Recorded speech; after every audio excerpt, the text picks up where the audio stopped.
인문예술 10번 질문 하도록 하겠습니다. 자, 문단 다 나눠줬죠? 자, 문단에 따라서 글을 한번 분석해 볼게요. 자, 1문단 먼저 봐줄까요? 철학자 로베르토 에스포지도라는 이제 철학자가 이렇게 처음에 제시가 되면은 이 사람의 보통 견해나 주장으로 글이 구성이 될 거예요. 자, 1문단 첫 번째 줄을 보면은 에스포지도가 근대 주권은 면역장치다라고 설명을 하고 있어요. 자, 우리가 면역장치라고 하는 거는 우리 몸 안에서 외부 물질에 대해서 침투했을 때 항원 항체 반응이 일어나는 그 면역장치라고 이야기를 하죠. 자, 근데 이거 근대 주권은 법과 정치인데 지금 면역장치는 생물학적인 장치인데 이거 두 개의 공통점을 아마 파악할 거예요. 자, 어원에 따라서 지금 분석을 하려고 하는데 자, 무누스는 개인과 타인을 묶는 구체적인 의무나 책임을 나타내요. 그 이제 인무니타스는 이 무누스에서 출발한 어휘인데 타인에 대한 의무나 특정 법에 적용해서 어떻게 면제를 받는다. 여기에서 벗어나다라는 의미입니다. 자, 그거에 비해서 이 무누스에서 나온 말인데 코뮤니타스도 의무나 증여를 위해서 타자와 함께 묶이는 것을 커뮤니타스라고 한다. 자, 그럼 지금 뭐냐면 같은 단어에서 파생됐지만 두 개가 서로 대립되고 있는 의미를 가지고 있죠. 자, 그러면은 자, 1문단의 7번째 문장을 보면은 자, 이 인무니타스는 코뮤니타스, 즉 공동체의 이름으로 개인의 것을 박탈하거나 빼앗는 거에 대해서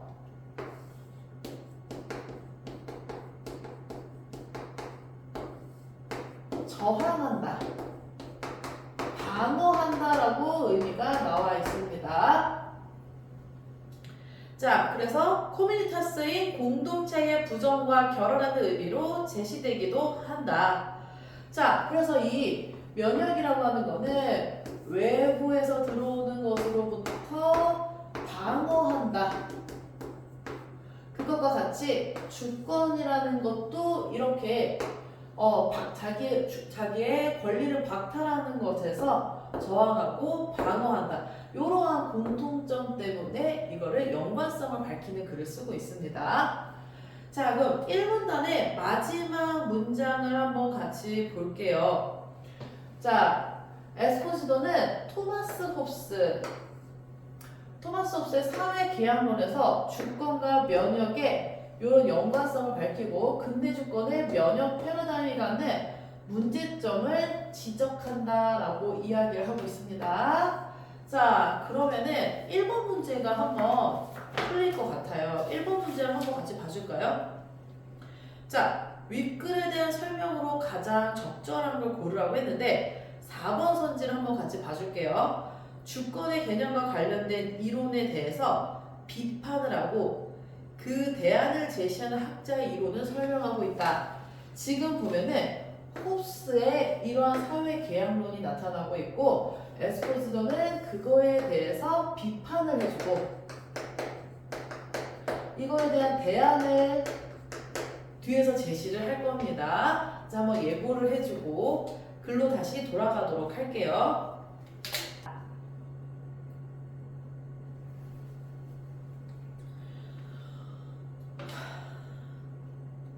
자, 인문예술 10번 지문 설명하도록 하겠습니다. 자, 우리 문단은 다 나눠줬죠.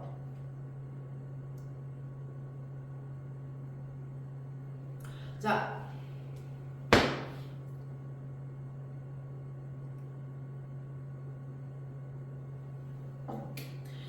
인문예술 10번 지문 설명하도록 하겠습니다. 자, 문단 다 나눠줬죠. 자, 문단에 따라 분석해 보도록 하겠어요. 자, 1문단 철학자 로베르토 에스포지도가 나오는데 이렇게 학자가 나오는 경우에는 그 학자의 견해나 주장에 대해서 글이 쭉 구성이 될 확률이 높습니다. 자, 에스포지도는 근대 주권을 면역장치로 보았다. 면역장치라고 하는 거는 우리 몸에서 외부 물질로부터 우리 몸을 보호하는 기능을 우리가 면역장치라고 이야기를 하죠. 이거 생물학적인 것과 법과 정치에 대한 것인데 요것의 공통점으로 아마 파악하려고 하는 것 같다는 걸 알고 있겠죠.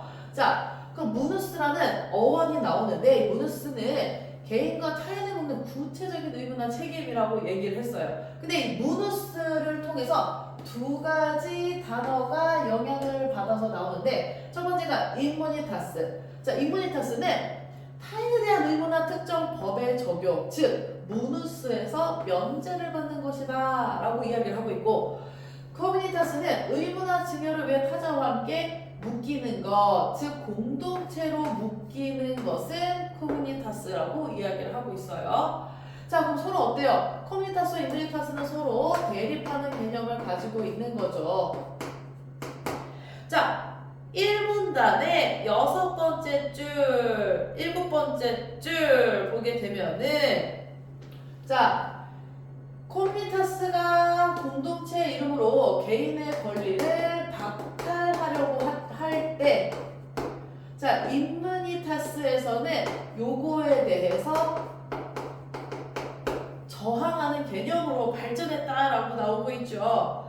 자, 그래서 임무니타스는 공동체의 부정과 결여라는 의미로 쓰이기도 한다. 그리고 이 면역이라고 하는 거는 법과 정치적인 차원으로 어떻게 타인에서 개인의 영역을 어떻게 지키려고 하는 것에서 시작되었다라는 이야기를 1문단에서 해주고 있어요.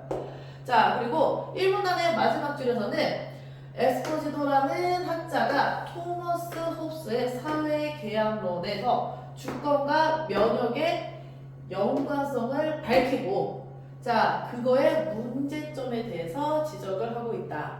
자, 그럼 앞으로 글이 어떻게 구성될지에 대해서 힌트를 주고 예고를 해주고 있는 부분이었습니다.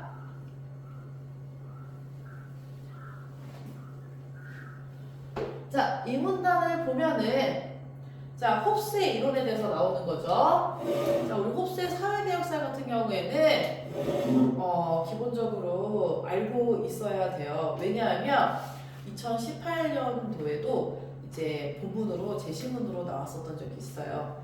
자, 그래서 기본 개념은 알아두도록 하는 게 좋을 것 같아요.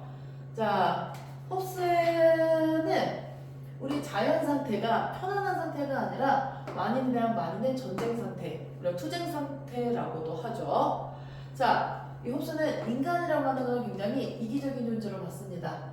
자, 이기적인 존재이기 때문에 인간이 있으면 인간이 있는 수만큼 서로 투쟁을 하게 된다. 이게 바로 자연 상태다라고 보았어요. 그러면 아무도 날 보호해줄 수 없잖아. 그럼 어떻게 하겠어요? 다른 큰 절대적인 권력이 존재하고 그 권력에게 자기의 권리를 어느 정도 이양을 해.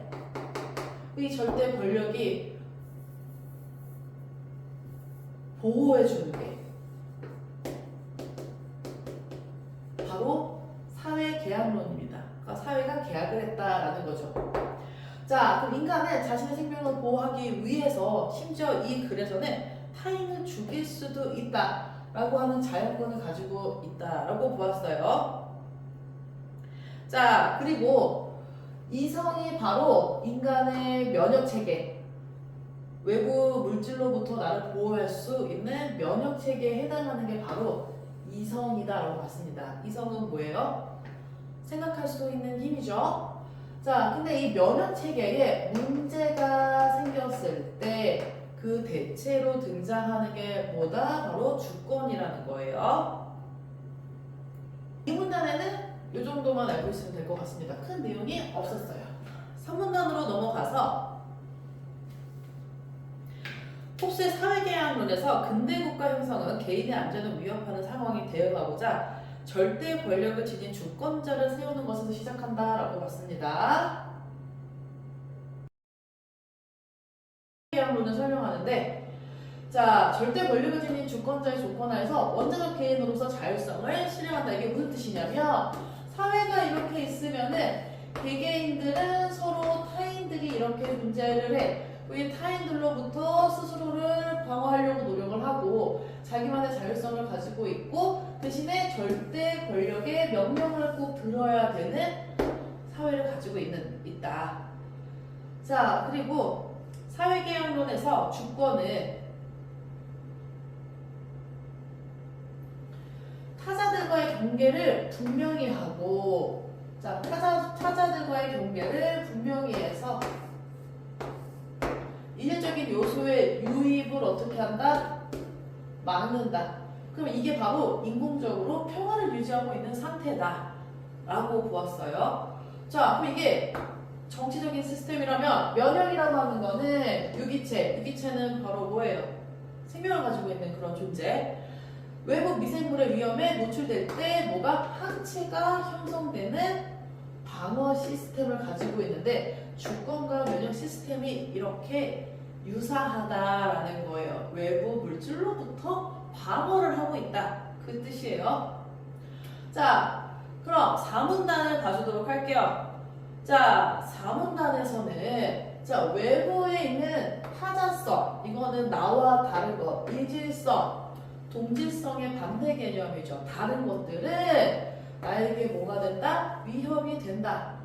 그래서 뭘 해야 돼? 방어와 수호.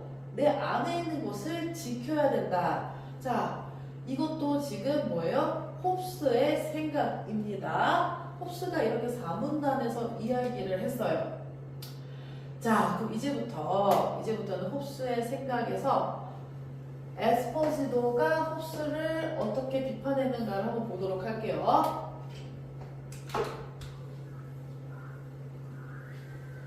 자, 에스포지도는 홉스를 비롯한 서양의 근대 정치 사상가들, 홉스를 포함해서 근대 정치 사상가들이 다른 것과 다른 요소들을 철저히 배제한다는 건 뭐예요? 빼버리고 함께하지 않음으로써 내부의 안전을 보장하는 것으로만 면역을 이해했는데, 자, 그래서 주권이라는 이름으로 동질성을 지닌 생명만 보존하고, 즉 동질성만 보존하고 이질성을 빼버리는, 배제하는, 생명을 통제하는 정치를 작동하게 해서, 자,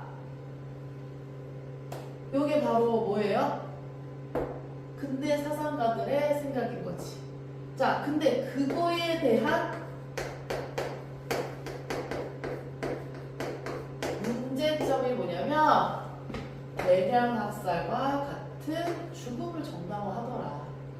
전쟁과 대량학살의 문제점을 야기시켰다라는 거예요. 자, 그리고 불확실성을 모두 제거하기 위해서 외부의 힘을 막아내는 경계를 고수하려는 조치가 원래 환경이나 자신의 구성 성분을 이물질로 인식하는 과잉면역으로 작동하면서 내부적으로는 공동체의 생명력을 잃게 만든다고 보았다. 자, 여기서 중요한 단어 바로 뭐예요? 과잉면역. 자기 구성원에 있는 성분도 이질적인 걸로 생각해서 공격을 하는 거를 과잉면역이라고 하는 거죠. 자, 그럼 어떻게 된다? 공동체의 생명을 잃게 만든다. 합치는 걸 절충이라고 하는 거지. 의견 두 가지를 합치는 걸 절충이라고 하는데 여기서 절충이 아니죠. 2번, 주권 개념과 관련된 이론을 둘러싼 학자들의, 자, 학자들의 상반된 평가만 여러 명의 학자가 나와서 공격을 해야 될 텐데, 평가를 해야 될 텐데, 여기에서는 홉스와 에스파지도 두 명의 학자가 나오고 있죠. 자, 3번, 주권 개념에 관한 이론의 변화를 통시적이라는 중요한 단어가 나왔습니다. 통시적이라는 거는 시간의 흐름에 따라서 연구하는 것을 통시적 관점이라고 해요. 예를 들어서 신라시대의 국어, 고려시대의 국어, 조선시대의 국어, 현대 국어 이렇게 연구하는 거, 시간의 흐름에 따른 연구를 통시라고 하고 반대를 공시적 관점이라고 하죠. 공시적 관점은 한 시기에서 여러 분야로 연구하는 거를 공시적 관점이라고 이야기를 해요. 자, 4번. 주권 개념에 관한 이론에 대해서 비판, 즉 홉스의 이론에 대해서 비판을 하고 있죠. 그래서 답이 4번이네요. 또 그 대안을 제시했죠. 그 대안은 뭐였어요? 자, 도눔이라는 걸 통해서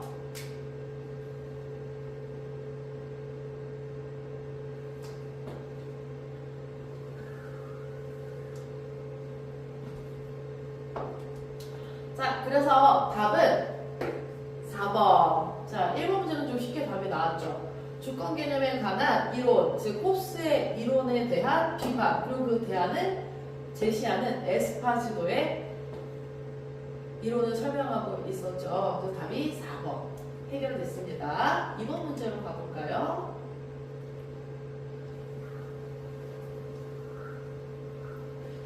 자, 윗글의 내용과 일치하지 않는 것은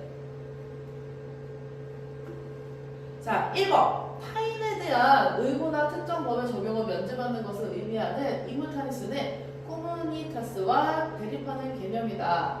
자, 이거는 아예 1문단의 네 번째 문장과 여섯 번째 문장을 결합하면은 이 내용 그대로 나옵니다. 자, 2번 이무니타스와 연관된 라틴어 무누스의 다른 의미인 도눔은 대가를 기대하지 않고 선물을 주는 일종의 증여를 의미한다. 자, 이거는 대안에 대해서 나올 때였죠. 문제점에 대한 대안 5문단의 두 번째 줄을 보면은 그대로 나왔어요. 3번 에스파시노는 자신의 구성 성분을 이물질로 인식하는 과잉 면역이 작동하며 공동체의 다양성을 증대한다고 보았다. 자, 과잉 면역이 지금 이 글에서 가장 두려운 존재 문제점이었죠. 즉 뭐냐면 너무 외부의 이질적인 게 유입되지 않는다면은 과잉 면역이 일어나서 공동체의 생명을 파괴한다라고 했는데 지금 다양성을 증대한다라고 했으니까 3번 선지는 글의 내용과 완전 대치하는 내용이었어요. 자, 그래서 답은 3번입니다. 자, 궁금할까봐 선생님이 계속 설명을 해주도록 할게요. 법적, 정치적 차원에서 근대국가의 주권이 개인의 생명을 보존하는 방식과 생리학적인 차원에서 유기체가 생명을 보존하는 방식에는 유사성이 존재한다. 이 글 전체를 통틀어서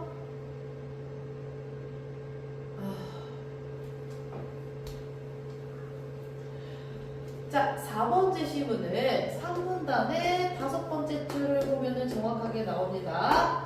법적, 정치적 차원에서 근대국가의 주권이 개인의 생명을 보존하는 방식과 생리학적인 차원에서 유기체가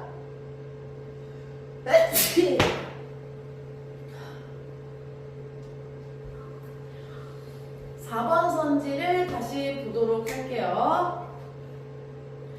자, 법적, 정치적 차원에서 근대국가의 주권이 개인의 생명을 보존하는 방식과 생리학적 차원에서 유기체가 생명을 보존하는 방식 사이에는 유사성이 있다. 자, 이거는 3문단의 5번째 줄을 보면은 알 수 있는 내용이었어요. 그리고 사실 이 글 전체의 주제라고도 볼 수 있는 거죠. 자, 4번이라고는 절대 골라서는 안 됐었습니다. 자, 그 다음에 5번. 홉스는 인간은 자신의 생명을 보호하기 위해 타자를 죽일 수 있는 자연권을 가지고 있다고 보았고 죽임을 당할 수 있다는 두려움으로부터 인간이 자신을 보호할 수 있도록 이성을 가지고 있다. 자, 이거는 이 문단에 있는 첫 번째 문장과 두 번째 문장을 합치면은 요 내용이 되는 거죠. 자, 그래서 이거는 글을 집중해서 읽으면은 누구나 풀 수 있도록 구성되어 있는 문제였습니다. 난이도가 조금 쉬운 편이었어요. 자, 그 다음에 3번 문제 같이 보도록 할게요. 자, 에스포시도의 입장에서 기업, 근대 주권 사상가들을 나타내는 거죠. 자,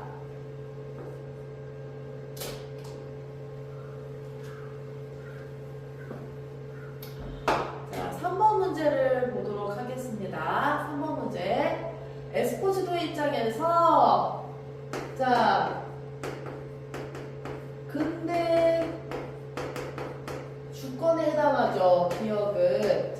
이번 평가 내용으로 가장 적절한 것은 자 1번 동질성을 지닌 생명과 보존하고 이질성을 배제하는 생명을 통제하는 정치를 작동하게 한다. 자 답이 너무 빨리 나왔네. 자 그럼 답이 1번이죠. 자 오히려 이질성을 배제하면 생명을 통제하게 된다라고 했어요.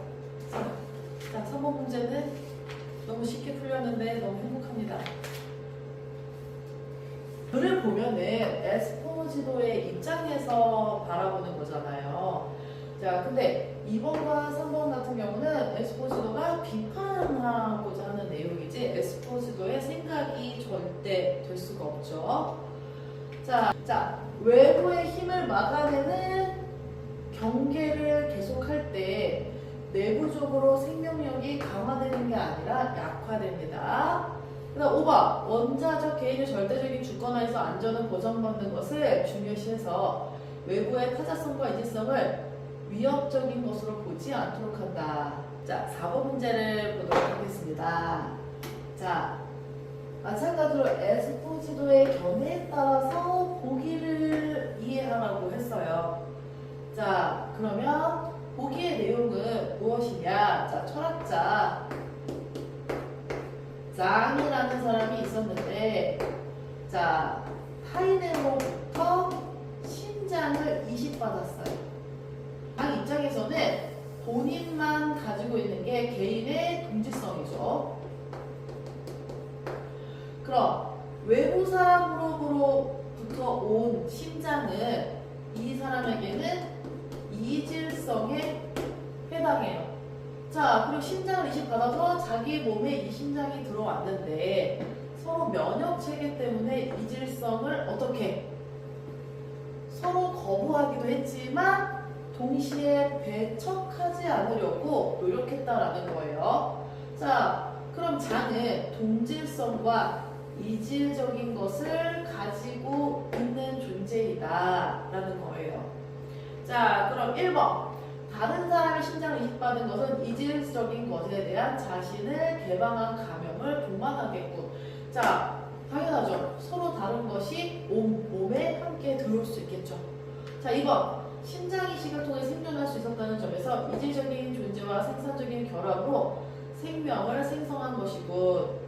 자, 에스포지도는 뭐라고 그랬어요? 동질적인 것과 이질적인 것이 만나서 새로운 생명이 된다라고 봤습니다. 자, 그러니까 이거는 맞는 제시문이 되겠죠. 그 다음에 3번. 자, 이를 구분하는 것은 의미가 없어진다고 본 것은 동일성을 확인하는 과정이겠고 자 지금 보면은 이 신장이 이식되기는 했지만 에스포지도는 이것을 하나의 동질성으로 보지는 않았어요. 이질적인 것이 들어왔고 새로운 생명이 된다라고 했지 이질적인 거 안에서 얘가 나랑 얼마나 같은 거야? 라고 확인한다라고 얘기하지 않았습니다. 그래서 답은 3번이 되겠어요. 자, 그리고 4번. 하나의 면역체계가 다른 면역체계를 배척하지 않으려고 노력하는 것은 면역 메커니즘의 보호 전략 중 우회와 중화. 자, 배척하지 않는 태도를 나타내는 거죠. 4번은 맞는 제시문에 해당하고요. 5번은 자신의 몸보다 20년 더 젊은 신장을 가진 사람이 몇 살이어야 하는지를 묻는 것은 나라는 경계에 대해 새롭게 사유하는 것이군. 자, 이거는 이 글 마지막 부분에 해당하는 거죠. 이 새로운 생명에 대해서 나와 다른 존재에 대해서 새롭게 생각하는 거라고 6문단에서 요 말 비슷하게 제시되어 있었습니다. 자, 그래서 오늘은 서양 철학 중에서 에스포지도의 생각을 한번 우리 같이 공부해 보았어요. 자, 여기까지 듣느라고 수고하셨습니다.